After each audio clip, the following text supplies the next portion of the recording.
Welcome to another episode of Purchase to Profits. I'm Seth Ferguson. Make sure you hit the subscribe button so you don't miss our daily interviews with successful real estate investors. And I've put together the top 7 key market drivers I look at when analyzing a real estate market. Go to sethferguson.org to download your free copy. Our guest today is an active duty Army officer who has been involved in over 10 fix and flips, and he's bought, renovated, and held 11 units over the past 3 years. He's currently working towards syndicating his first multifamily apartment building. Dan Wynn is the host of the Financial Freedom Journal podcast. Dan, welcome to Purchase to Profits. It's great to have you on the show. Thank you, Seth. I really appreciate having the opportunity to come on your show and to speaking to your listeners. So thank you. Thank you. It's a pleasure to be here. Really looking forward to speaking with you. You run a great podcast yourself, and I was recently a guest on your show, and you do a really good job. Thank you. Appreciate it. Yeah. So let's dive right into things. Tell us about your real estate goals right now and where you want to take real estate. So my real estate goals right now is basically to build as much legacy and legacy wealth for my family as possible. At the same time, being able to pass off that knowledge to others. So it's kind of twofold. So that's my bigger real estate goal. That's, I guess, my why. Breaking it down into how I'm trying to attain that is by through multifamily syndication. You kind of mentioned on it right now. So I've done few single family deals. I've done a few small multifamily apartments, and now I'm trying to scale up to apartment complexes. So I'm enrolling in a couple courses right now. I'm linking up with great people like yourself, and have a few other friends, and we're underwriting deals right now. So hopefully in the next few months, I'll have something under contract, and maybe we'll do another video about that. Yeah, well, that seems to be the way it is. You know, you underwrite 100 deals, you get 3 decent ones, and you might have a shot at 1 or 2. So right. That's the life of a syndicator. And you mentioned legacy wealth. So what does legacy wealth mean for you? Because everybody has a different definition. Legacy wealth means for me is the ability to set my family up for success. So regardless of what my sons, I have 2 little toddlers right now, and obviously I have a wife as well. So regardless of what my kids decide to do in life, whatever they're passionate about, some passions just don't generate a lot of money, right? But one thing that you can do is continue pursuing your passion at the same time investing in real estate. So it only takes a couple of deals to become financially free, to build wealth. And you can do that all through real estate at the same time, again, while pursuing your passion, even if your passion doesn't make much money. Yeah, and you started off, like you said, in single family homes, like many people do, because that's the product most people are familiar with. What prompted you to go from the single family to the smaller multifamily? It was the numbers. When I did the first single family deal, and I was getting maybe $100 a month, I was like, man, I got to do this like 50 times, 50 times if I want to become financially free. So I looked at economies of scale. I realized that the larger the numbers, the larger the units were in the apartments, the better the numbers it ended up being. So I can do less deals and attain my goals much quicker by syndicating a few larger multifamily homes. So that was my scale. That was my reason for doing it. Yeah. And now you're working towards syndicating your first deal. How did you have to change the way you thought about real estate in order to go from the smaller deals to now going after the big ones? The biggest thing is I think I was very scared of the numbers at first. I really wanted to prove a concept. That was my first big hurdle, was proving the concept, proving to myself that I can actually do it. So I did that. And then when it came to scaling up, it just became, hey, you add another 0 at the end of it. So now I'm doing, instead of doing a $25,000 unit now, or $25,000 property, now I'm doing $250,000 property. And it's the same thing as you scale up to larger complexes as well. You add another 0, it's a little bit more expensive, but at the same time, you also add more partners along with it, along your journey, and it helps you just build. It helps you build and helps you scale. Yeah, there's more pieces of the pie for everybody involved, right? And Well, one of the key advantages would be, you have better cash flow. Like you alluded to, that the single family house doesn't really give you too much. Yeah, big time, big time. The single families, I mean, they have their pros, but I believe there's more pros, at least to me, there's more pros and there's more cash flow in apartment complexes. So Yeah, for sure. And what would you say your number one challenge is right now in your business? the number one challenge right now is just building a team in a fixed location. So I'm active duty military, so I move around every 3 years or so. So if I ever want to invest in a place, I have to first go there, have a partner, and build a team. And that's pretty tricky if you can't be there all the time. So that was an issue with my second deal, my first ever multifamily family deal. I had a lot of issues with that one because of that very reason. I wasn't there and I was managing from a distance, so I had to rely heavily on my team. And yeah, I mean, I got it done, but it wasn't pretty. I learned a lot, but it definitely wasn't pretty. Yeah. And well, maybe speak to us about what goes into creating a good team, because a lot of people watching and listening to this show, they're beginners or intermediates, and they're always looking to scale. So you have to have a few people that's on ground. If you have a partner, it's got to be somebody you trust, you generally trust. I mean, you can do interviews, you can do, especially if you don't know them, you can do interviews, a lot of sit down for coffee, kind of figure out where they're at and what their why is, what their real in-state goal is. And based off that, I can kind of see if you'll be a good match, right? So as far as key members of the team, you definitely want a contractor, someone that's going to be actually doing the work. You definitely want a property manager, a very good property manager that can keep your vacancies low and make sure that you're capitalizing on that is capitalizing on your property. Realtors help, wholesalers help. I mean, there's a lot of members to the team that's important. But in my opinion, the two most important is, as far as managing from a distance, is a contractor and a property manager. If you have those two, I think for the most part, you'll be okay. Yeah. And, obviously managing from a distance, your systems have to be really good and refined. What sort of routines or rituals have you developed for real estate to make you successful? So some of the routines that I use, that I've developed along while I was, building building where I'm at right now, is I use accounting system, QuickBooks. I use a lot of FaceTime so I can see exactly what's going on with the property.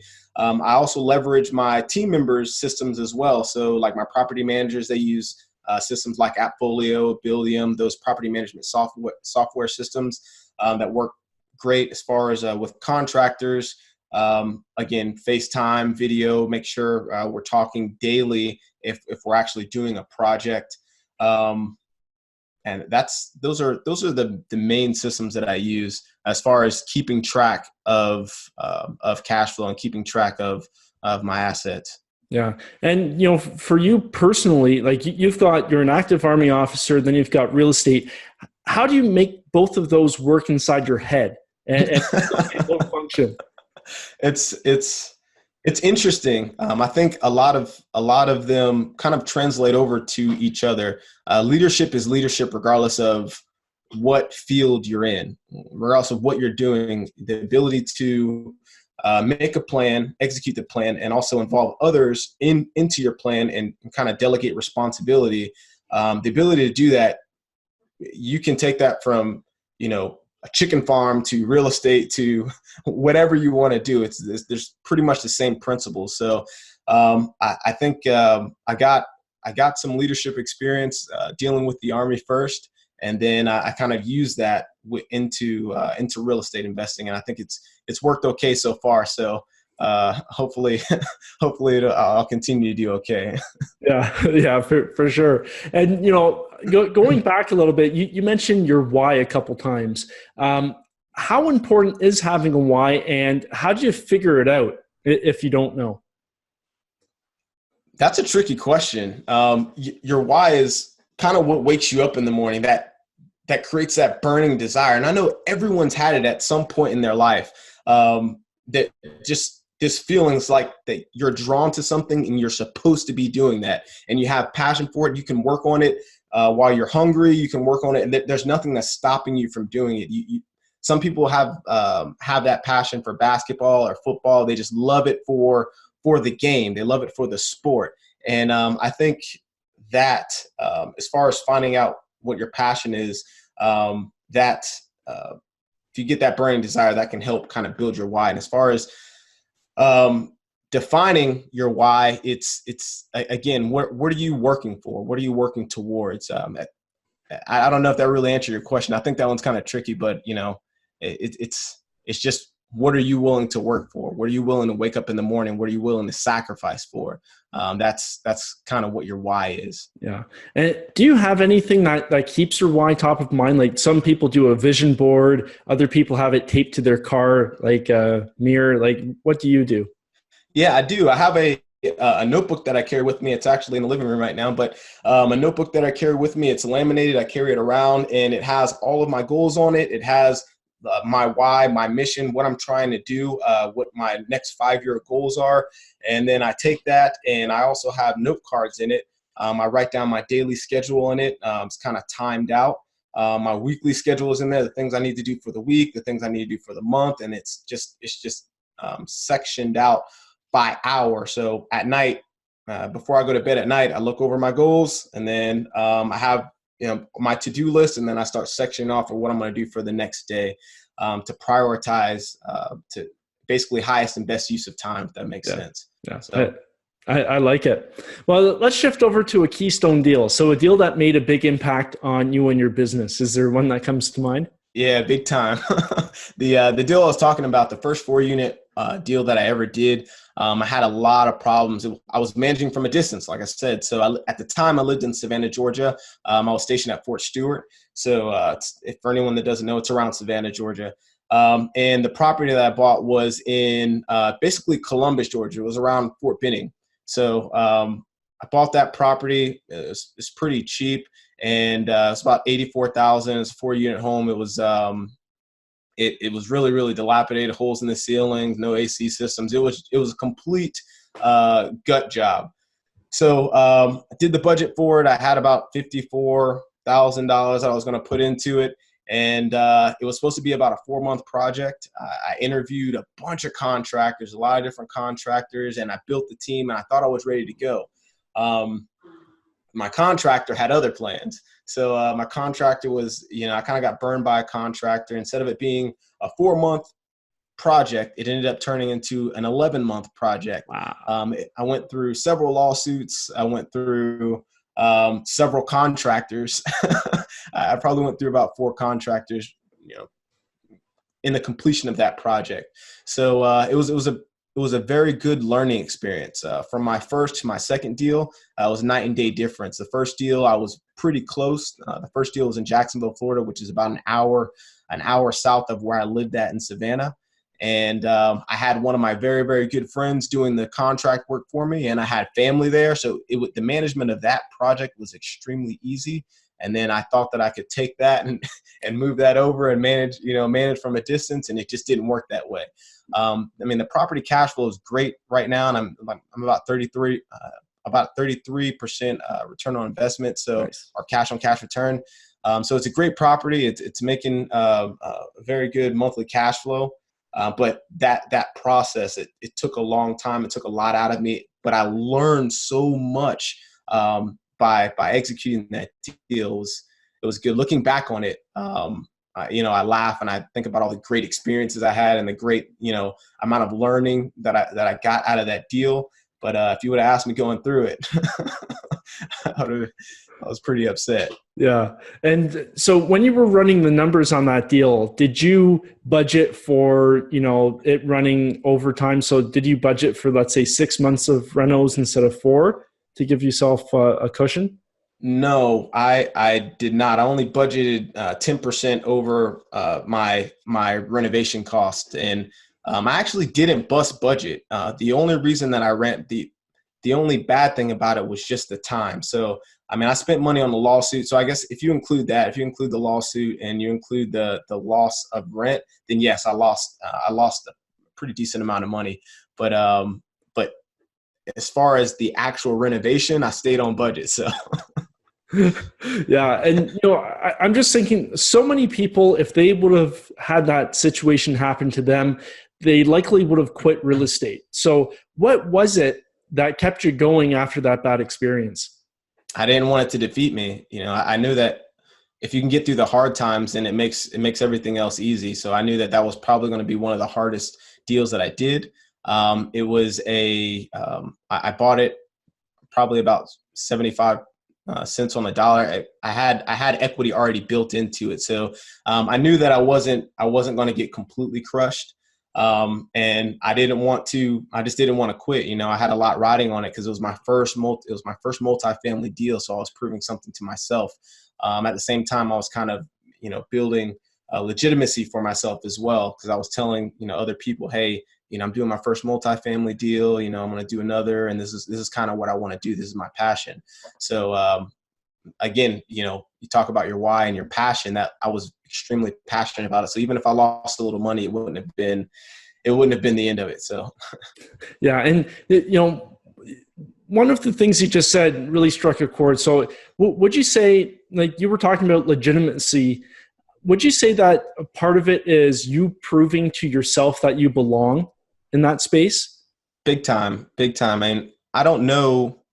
I'm the first person in my family, at least, that is investing in real estate. So I don't have anyone else to kind of lean on to, hey, can you show me the ropes? Actually, the very first time I did anything with real estate investing, I put an ad on Craigslist, and I said, hey, I'm willing to work for free if someone would just, kind of put me under their arm. I'm willing to come and work on your job site. This is when I was in college, just to kind of learn the business. And total stranger, someone I didn't know, kind of responded back and was like, yeah, you can come on the job site. And I was swinging hammers, and kind of learning that way. So yeah. Yeah. Actually, funny enough, that's one of the things I wish I did when I was younger is find somebody who's, excelling at real estate and just, work for them for nothing. I really wish I did that. Yeah, that's a big thing. I don't know why a lot of people aren't doing that. I've told so many people, hey, man, this is a great way to get started. Just go work for free. What do you have to lose? You're going to learn. You're going to get introduced to great people in the business. I mean, this is the way that you should start. You're learning for free. You're not putting any of your own money, but it's like an apprenticeship. And I don't know. I guess a lot of people aren't really into working for free. Like they're not able to see the longer picture for some reason, or the bigger picture. But it's okay. What do you do? Yeah. Well, it's like real estate is the essence of delayed gratification. You do a whole lot of work up front and you don't really get the fruits of your labor until down the road. And I think a lot of people have an issue making that work in their mind. Big time. I think you hit the nail on the head right there. Yeah. Delayed gratification is definitely key in the real estate game. Yeah. Yeah. So going back to that worst case scenario, the fourplex, do you have any tips? Let's say somebody's listening and they've never, worked with contractors before. Do you have tips for how they can approach it to avoid what you got yourself into? Yeah, definitely. I hated that experience so much that I did a video on it. I did a video on YouTube about it. It's probably about 20 minutes. It went over 10 different things you can look for when addressing contractors. And a lot of them, I think the key thing that most people can do that would help them is working on a withdrawal schedule. So, and with that withdrawal schedule, make sure that you're not giving any money out before something is actually done. With a lot of contractors, I've seen a lot of contractors, and it almost happened to me. Luckily, I don't know why. I was following something somebody told me, and it stuck, and I actually did it, and it worked out because this contractor was taking other people's money. He was saying, hey, I'm going to do your job. I need 50% down. He'd take the 50%, and then you wouldn't see him. Or he'd show up like sporadically and do something small that had nothing to do, or that wasn't worth what you already paid. And then you had to go through a lawsuit to get this guy. So that's one thing, working on a withdrawal schedule. The second biggest thing is just vetting your contractor. And there's a couple different ways you can do that. You can vet through friends. So only take only take referrals from people that you know. So if you know other realtors or other investors, ask them, hey, who do you use? Who do you recommend? That works great. You can also ask to see their work. Hey, can you take me to a job site of yours? Let me see, how you guys are working. You can tell a lot about a contractor based off their job site. You see a lot of trash everywhere. You see a lot of just junk places. You see people goofing off and things. You kind of know, hey, maybe these guys aren't the guys I need to go with.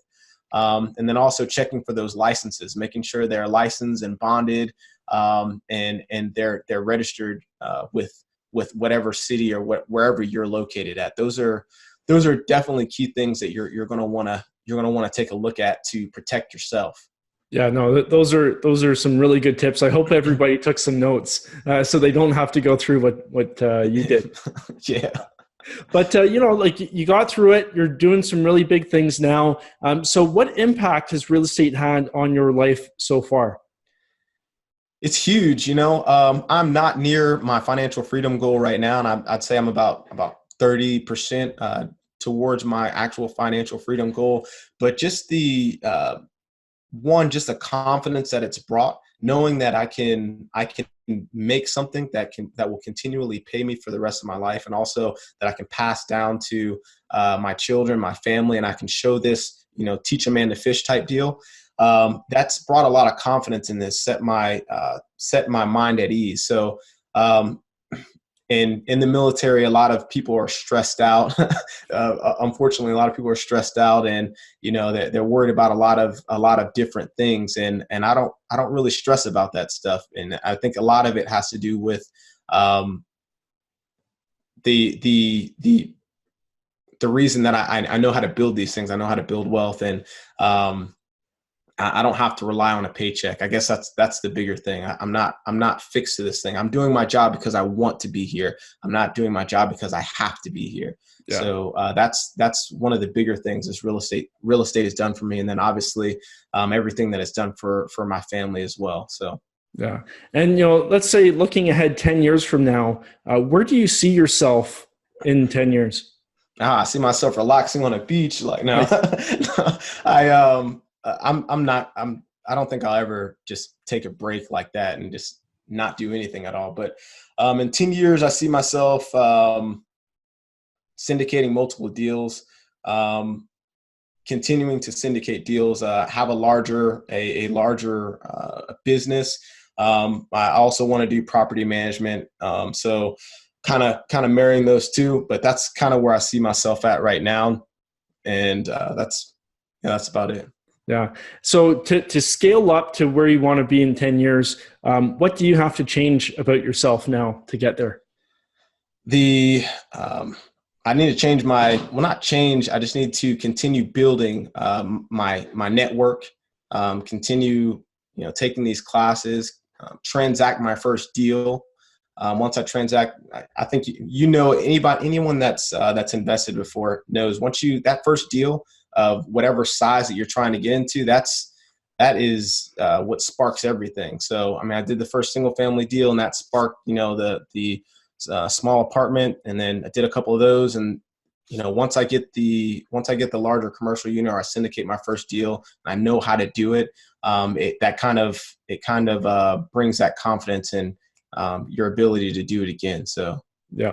And, what I've found is interviewing these top level investors, we limit ourselves in our minds with what we can accomplish, right? You almost just have to prove it to yourself that you can do it. And then it gets a whole lot easier. You're right. You're 100% right. That's the biggest thing. Those limiting beliefs will kill you. So, yeah, no, for sure. So Dan, if somebody wants to check out your podcast, what you're doing in real estate, where can they find you? You can find me at Financial Freedom Journal. You can find that on YouTube. You can look me up on iTunes or Spotify, Financial Freedom Journal, or you can just type in my name, Dan Wynn. You can also link up with me on Instagram, at Dan Wynn, REI for real estate investing. You can look me up on Facebook, Dan Wynn REI. You can look me up on LinkedIn, /IN, Dan Wynn REI. So there's a bunch of different ways you can look me up, but I'm sure you'll have the contacts and the links right below. So That's the easiest way. No, that's great. Well, Dan, just want to say thanks so much for taking the time today and sharing that really good story with us. And thanks so much. I really appreciate the invite, and look forward to continue the relationship and talking with you about real estate. So, absolutely. I could talk about real estate all day long. Yeah. It's good times. No, that's awesome. Thanks again. And to you, our reviewers, I wish you well on your journey from purchase to profits. See you next time. All right.